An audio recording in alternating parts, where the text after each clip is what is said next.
परिचय। अंकिता, हम सब जानते हैं कि कोशिका जीवन की संरचनात्मक तथा क्रियात्मक इकाई है। क्या तुम जानती हो कि इसका वास्तविक मतलब क्या है? इसका मतलब एक अकेली कोशिका जीवन के सभी मूलभूत कार्यों जैसे भोजन तथा श्वसन वाली गैसों का ग्रहण करना, श्वसन, उत्सर्जन आदि को संपन्न कर सकती है। ओके, यह एक कोशिक जीवों के लिए सही है, लेकिन तब क्या होता है जब एक जैसी अनेकों कोशिकाएं होती हैं, जैसा कि बहुकोशिक जीवों में होता है? बहुकोशिक जीवों में ये कोशिकाएं कुछ विशेष कार्य करने के लिए जिम्मेदार होती हैं। प्रत्येक विशेष कार्य कोशिकाओं के एक विशेष समूह द्वारा किया जाता है।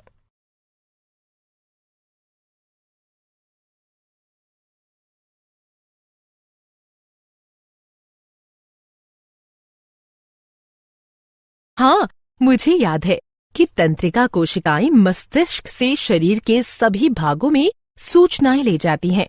पेशिया कोशिकाएं फैलती तथा सिकुड़ती हैं, जिससे गति होती है। रक्त ऑक्सीजन, भोजन, हार्मोन और अपशिष्ट पदार्थों का वहन करता है। पौधे भी सजीव होते हैं तथा जाइलम एवं फ्लोएम कोशिकाएं जल तथा भोजन को एक भाग से दूसरे भाग तक ले जाते हैं। बहुकोशिक जीवों में श्रम विभाजन पाया जाता है, लेकिन मुझे इस शब्द का मतलब अच्छी तरह नहीं पता। श्रम विभाजन का अर्थ है शरीर में एक निश्चित स्थान पर पाई जाने वाली कोशिकाओं के समूह द्वारा एक विशेष कार्य करना। ऐसी कोशिकाओं के समूह को ऊतक कहते हैं, जो कि इस प्रकार से स्थित तथा व्यवस्थित होते हैं जिससे कि वे विशेष कार्य को कर सकें। इस प्रकार हम ऊतक को इस प्रकार भी परिभाषित कर सकते हैं कि ऊतक ऐसी कोशिकाओं का एक समूह है जो कि संरचना में समान होती है तथा एक साथ मिलकर एक विशिष्ट कार्य को संपन्न करती है। उदाहरण, तंत्रिका कोशिका।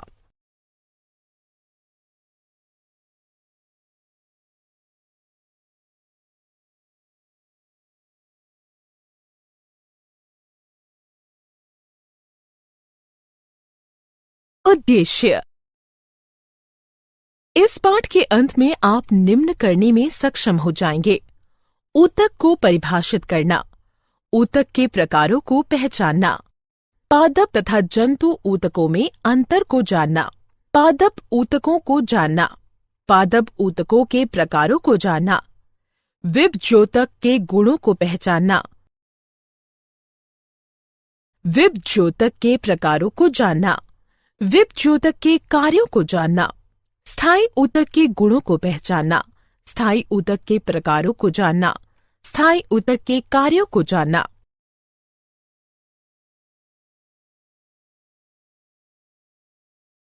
पादप तथा जंतु कोशिका। पादप तथा जंतु दोनों सजीव हैं, किंतु उनकी आंतरिक संरचना बिल्कुल भिन्न होती है। क्या तुम बता सकते हो कि ऐसा क्यों होता है? मैं एक मुख्य अंतर ये जानती हूँ कि पौधे स्वपोषी होते हैं, अर्थात वे हरित लवक यानी क्लोरोप्लास्ट की सहायता से सूर्य के प्रकाश, कार्बन डाइऑक्साइड तथा जल की उपस्थिति में अपना भोजन स्वयं बना सकते हैं। वे एक ही स्थान पर रहते हैं, इसलिए पौधों में इस प्रकार के ऊतक पाए जाते हैं जो कि उन्हें मजबूती प्रदान कर सके। उनमें से कुछ मृत ऊतक होते हैं जो कि यांत्रिक मजबूती प्रदान करते हैं। हाँ, मैं जानती हूँ कि जंतु परपोषी होते हैं तथा भोजन, साथी तथा आश्रय की खोज में उन्हें इधर उधर घूमना पड़ता है, इसलिए उन्हें पौधों की तुलना में अधिक ऊर्जा की आवश्यकता होती है। इस कारण से जंतुओं की अधिकतर ऊतक जीवित होते हैं। पौधों तथा जंतुओं के बीच उनकी वृद्धि के प्रतिरूप में एक मुख्य अंतर होता है। पौधों की वृद्धि कुछ क्षेत्रों में ही सीमित रहती है। हाँ, किंतु जंतुओं में उन स्थानों पर वृद्धि सीमित नहीं होती तथा इनमें वृद्धि नियमित रहती है। जंतुओं में ऊतक तंत्र का संरचनात्मक संगठन अधिक विशेषीकृत होता है।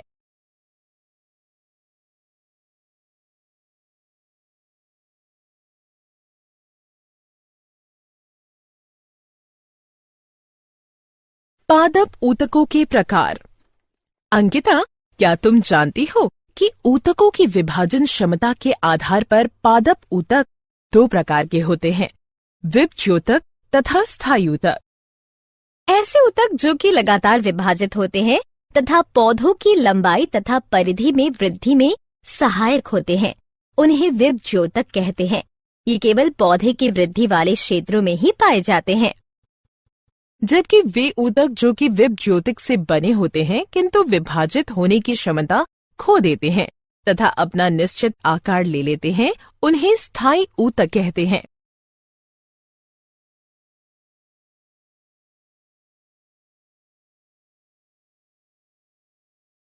क्रियाकलाप। हमें क्रियाकलाप द्वारा ये सिद्ध कर सकते हैं कि पौधों में विभज्योतक पाए जाते हैं। मैं एक शीशे की नली लूंगी तथा अंकिता, तुम पानी से भरी बिल्कुल ऐसा ही एक शीशे की नली लो। उसके बाद प्रत्येक नली में हम समान आकार की प्याज की मूल को 3 दिन तक रख देंगे तथा उसकी मूलों की वृद्धि का परीक्षण करेंगे। हाँ, हम पहले, दूसरे और तीसरे दिन मूलों की लंबाई को मापेंगे। फिर चौथे दिन तुम्हें प्याज की मूलों को काटना होगा और फिर उसे नली में रखना होगा। 5वें दिन फिर हम मूल की लंबाई मापेंगे। 5वें दिन हम मापेंगे मेरे वाले नली की मूलों की वृद्धि रुक गई है। हाँ, ये क्रियाकलाप सिद्ध करता है कि पौधों में वृद्धि कुछ निश्चित क्षेत्रों में ही पाई जाती है, क्योंकि इन क्षेत्रों में विभाजित होने वाले ऊतक अर्थात विभज्योतक पाए जाते हैं। विभज्योतकों के गुण। विभज्योतक पतली भित्ति जीवित कोशिकाओं वाले अति सक्रिय ऊतक होते हैं। उनकी कोशिका भित्ति सेल्यूलोज की बनी होती है। ये आकृति में अंडाकार, गोल अथवा बहुभुजी होते हैं। इनका कोशिका द्रव्य सघन होता है, रसधानी छोटी होती है, केंद्रक प्रधान होता है। ये जीवन पर्यंत विभाजित होते हैं, इसलिए वृद्धि में सहायक होते हैं।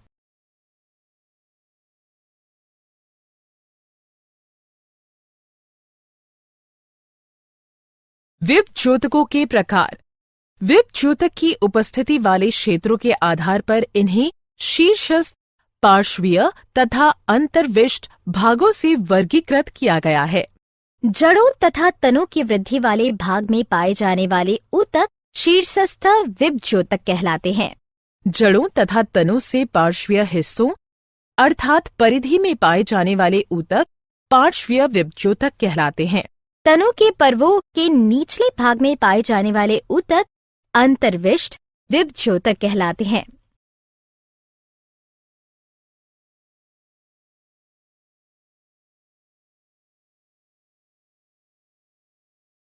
विभज्योतक के कार्य। विभज्योतकों का मुख्य कार्य लगातार नई कोशिकाओं का निर्माण करना है। जड़ों तथा तनों में बढ़ाव के कारण शीर्षस्थ विभज्योतक पौधे की वृद्धि करते हैं। ये वृद्धि प्राथमिक वृद्धि भी कहलाती है। पार्श्वीय विभज्योतक पौधे का व्यास बढ़ाते हैं। ये द्वितीयक वृद्धि भी कहलाती है। अंतर्विष्ट विभज्योतक अंगों की लंबाई में वृद्धि करते हैं। स्थायी ऊतक।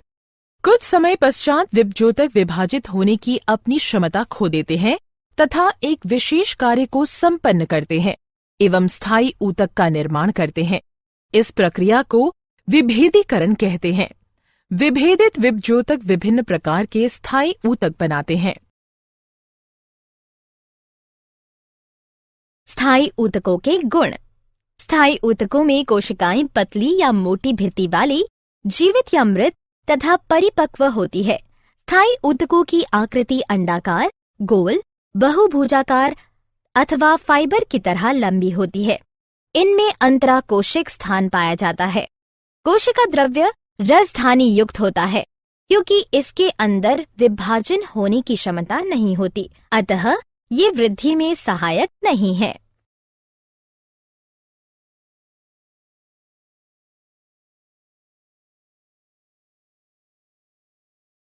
क्रियाकलाप। हमें क्रियाकलाप द्वारा देख सकते हैं कि पौधों में विभिन्न प्रकार की कोशिकाएं पाई जाती हैं। एक पौधे के तने को लो तथा उसके पतले सेक्शन भाग काट लो। अब इसे सेफ्रेनिन से रंजित करो।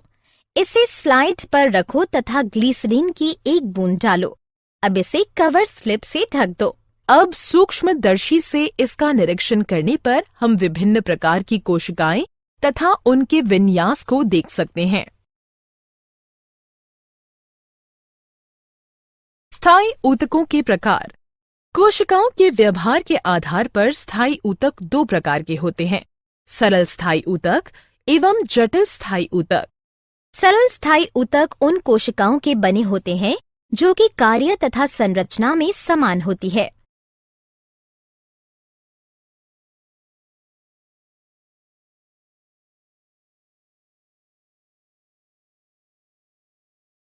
सरल स्थायी ऊतकों के प्रकार। कोशिकाओं के व्यवहार के आधार पर सरल स्थायी ऊतक तीन प्रकार के होते हैं, पैरेन्काइमा, कॉलिन्काइमा तथा स्क्लेरेकाइमा। पैरेन्काइमा पतली प्राथमिक भित्तियां वाली कोशिकाओं से मिलकर बने होते हैं जो कि उनके प्रोटोप्लाज्म को बनाए रखती है। कॉलिन्काइमा मोटी प्राथमिक भित्तियों वाली कोशिकाओं से मिलकर बने होते हैं जो कि उनके प्रोटोप्लाज्म को बनाए रखती है। स्क्लेरेन्काइमा लिग्नन युक्त द्वितीयक भित्तियों वाली कोशिकाओं से मिलकर बने होते हैं जो कि परिपक्व अवस्था में अपना प्रोटोप्लाज्म खो देते हैं, अर्थात वे मृत हो जाते हैं।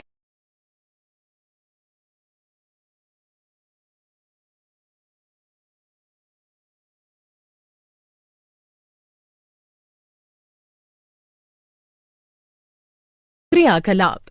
एक अन्य क्रियाकलाप द्वारा पत्ती की कोशिकाओं की विभिन्न परतों को हम देख सकते हैं। अंकिता, रियो की एक पत्ती लो। हाँ, मैंने रियो की एक पत्ती ले ली है। अब मुझे क्या करना चाहिए? अब इसे थोड़ा सा दबाव लगाकर तोड़ो। जब तुम इसको खींचते हो तो कटे हुए भाग से थोड़ा इसका गूदा या छिलका बाहर निकल आता है। मैंने इसका छिलका निकाल दिया है तथा इसे जल से भरी हुई पैट्री डिश में रख दिया है। हाँ, अब सैफरन की कुछ बूंदें मिलाओ तथा 2 से 3 मिनट इंतजार करो। अब मैंने एक बूंद ग्लिसरीन की सहायता से इसे एक स्लाइड पर रख दिया है तथा इसे कवर स्लिप से ढक दिया है। जब तुम सूक्ष्मदर्शी की सहायता से इसका परीक्षण करोगे तो तुम्हें कोशिका की अनेक परतें दिखाई देंगी। कोशिका की सबसे बाह्य परत को एपिडर्मिस कहते हैं। ये साधारणतः कोशिकाओं की एकल परत से बनी होती है।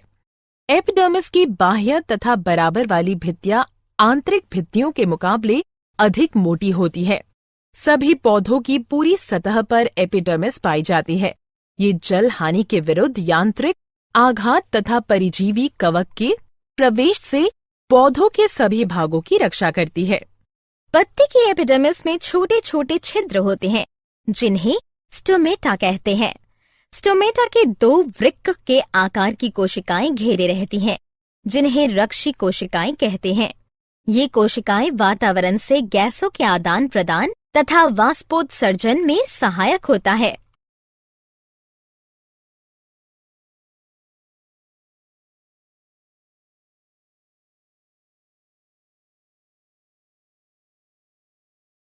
सरल स्थायी ऊतकों के कार्य।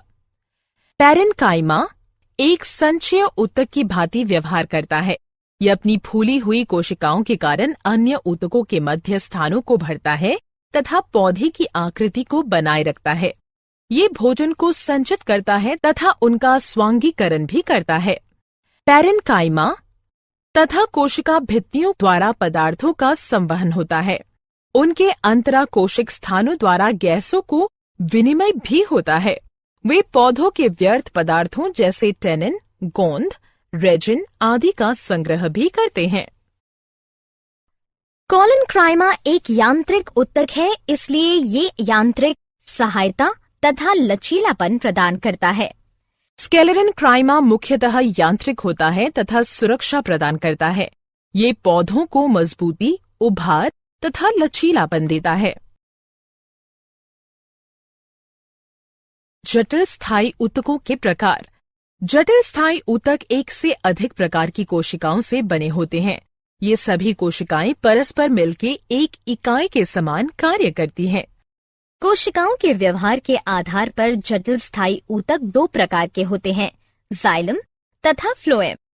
पौधों के सहायक तथा जल संवहन ऊतक मुख्यतः वाहिनिका, ट्रेकिड, वाहिका तथा काष्ठीय ऊतक से मिलकर बने होते हैं। पौधों के भोजन संवहन ऊतक चालनी नलिकाओं, रेशों, पैराक्राइमा तथा स्किलेरेट से मिलकर बने होते हैं।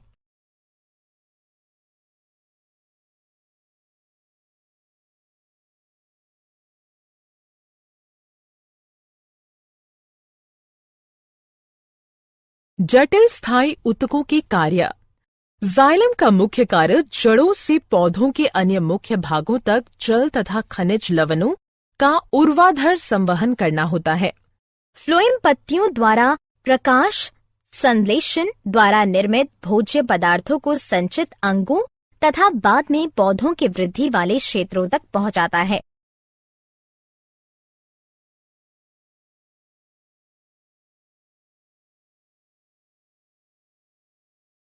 क्या आप जानते हैं च्युइंग अचरस स्पोटा नामक पौधे का लेटेक्स होती है?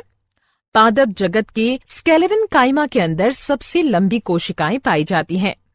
वाणिज्यिक कॉर्क ओक नामक पौधे से प्राप्त की जाती है। एक बीजपत्री पौधे जैसे घास में रक्षी कोशिकाएं डंबल के आकार की होती हैं।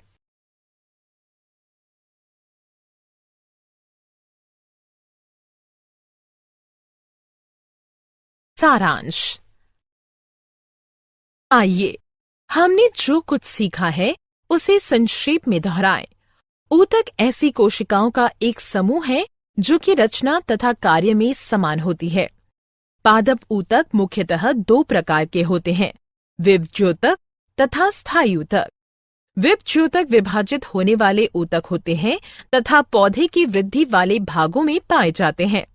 जब विभज्योतक विभाजित होने की अपनी क्षमता खो देते हैं तब वे स्थायी ऊतक का निर्माण करते हैं। वे सरल तथा जटिल ऊतकों में वर्गीकृत किए गए हैं। सरल स्थायी ऊतक तीन प्रकार के होते हैं, पैरेन्काइमा, कॉलिन्काइमा तथा स्क्लेरेन्काइमा। जाइलम तथा फ्लोएम जटिल ऊतकों के प्रकार होते हैं।